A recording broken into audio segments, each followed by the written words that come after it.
ain't talking to us. This thing is easy like a layup. Hello guys, welcome to Second Take. I'm your host, Jennifer Brewington. I'm here with Matt Parmigiano and David McCoy. So let's get started. Due to Kevin Durant's elevated play this season, many people believe he is the front runner for MVP. LeBron James, who already has 4 MVP trophies, is a close second in the eyes of many.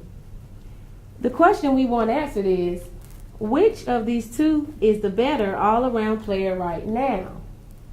Matt? LeBron James is a better player right now. He has been for years. He's more experienced, of course, in the NBA. But right now I feel like he is definitely better overall than Kevin Durant is. He's a better defender. He can defend all 5 positions. You can't say that about any other player in the league. And he can still score the ball, and he's also a better passer. So right now LeBron James is the better overall player still. What do you say, McCoy? I'm going to disagree with Matt. I'm going to go with Kevin Durant. And the reason why, I feel like Kevin Durant has made up what LeBron has had on him, which was rebounding, assists. Kevin Durant's rebounding and assists are up this year. And of course, he's outscoring him by, I think, about 5 points. So I think Kevin Durant this year is the best player in the league and will win the MVP. There's no way that Kevin Durant is better than LeBron James right now. It's just really, in my opinion, not even close as far as the all-around game. Kevin Durant, yes, he is a better scorer than LeBron, but it's more than just about scoring. LeBron is, he's a better playmaker than Kevin Durant is at this point in his career. And he's just, like I said, a better defender. He already has 2 championships. He can carry a team like nobody that I've ever seen. And he's got 4 MVPs. He could win it this year still. So LeBron James is the best player in the league. See, Kevin Durant, he can wake up out of his sleep and drop 50 points. So, any player that can do that, you have to, give him high praise. And when you underestimate Kevin Durant, I think it's his defense. His defense has got a lot better this year. Kind of made up, like I said, with LeBron. So that's why I feel like it's kind of evened out more, or I could say Kevin Durant has passed LeBron. Well, the NFL Scouting Combine recently wrapped up and the draft is set for May 8th. The Houston Texans have the number 1 pick in what many experts consider to be a deep draft. Who should the Texans take with the top pick, McCoy? I think it's very easy with the possibility of him being alongside J.J. Watt, Jadeveon Clowney. You've seen his 40 time was about 4'5". He's 6'5", 250. Anytime a guy runs like that, he's the number 1 pick for me, and I think it should be easy. I really don't think it's all that easy of a decision. Jadeveon Clowney's a freak. He's probably the best defensive end prospect in years. But, when you look back at the tape, he disappeared a lot last year for South Carolina. So you got to go with the guy that never disappeared on his team, and that's Texas A&M's Johnny Football, Johnny Manziel. He's going to be the best quarterback out of this draft class, in my opinion. He's going to be a superstar in this league. And he's a hometown kid. Texans got to go with Johnny Manziel. Johnny Manziel, he's kind of a small quarterback, and I'm a guy who likes the bigger quarterbacks. Jadeveon Clowney, I see him as just being a great NFL player, and Johnny Manziel, I could see him being a good player. So at the number 1, choice, I say you take a great player, and that's Jadeveon Clowney in this year's draft. All right, well, if you look at it, you talked about the short thing.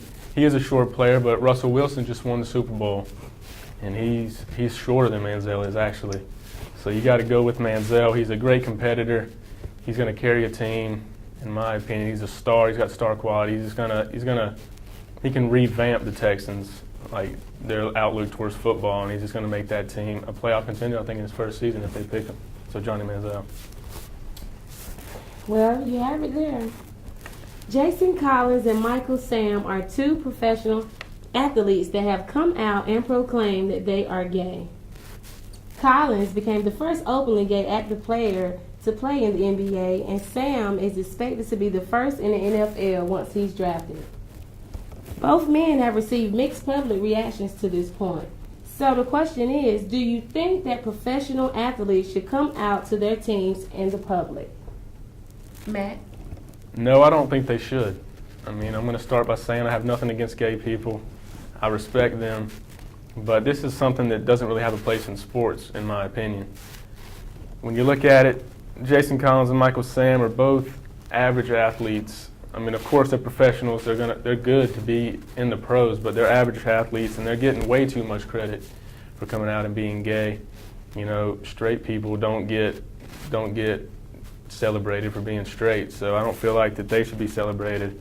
And I don't think as big a deal should be made of it as it has been.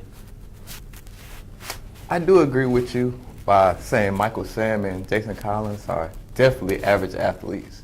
But I do think they should come out to their teammates.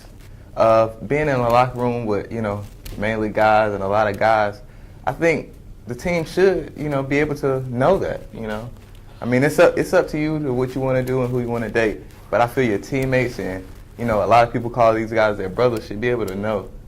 So I feel like they should come out. Okay, well, I just feel that it could cause, by them coming out, could cause more problems than it's really worth.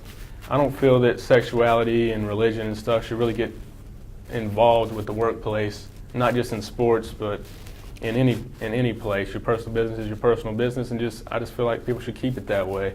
I mean, of course, they can come out to their family and their close friends or whatever, but just coming out to the public and making a big thing about it just doesn't sit well with me.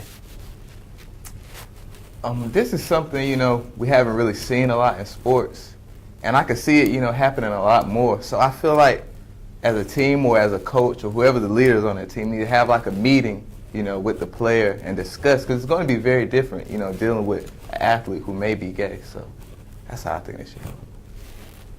Well, there you have it, folks. Thanks for joining us with Second Take. We're signing off.